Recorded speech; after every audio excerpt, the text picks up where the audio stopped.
அறம் செய்ய விரும்பு என்றால் அவ்வை தருமம் செய்யுங்கள். அன்பே தெய்வம் என்றார் பெரியோர் அன்புடன் வாழுங்கள். யாரும் தீமை செய்தாலும் நீங்கள் நன்மை செய்யுங்கள்.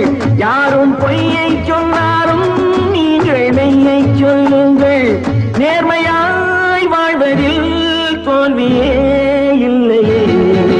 தங்கங்களே, நாளை தலைவர்களே, நம் தாயும் மொழியும் கண்கள். சிங்கங்களே, வாழும் தெய்வங்களே, நம் தேசம் காப்பவர் நீங்கள். நம் தாத்தா காந்தி மாமா நேரு மேரிய செல்வ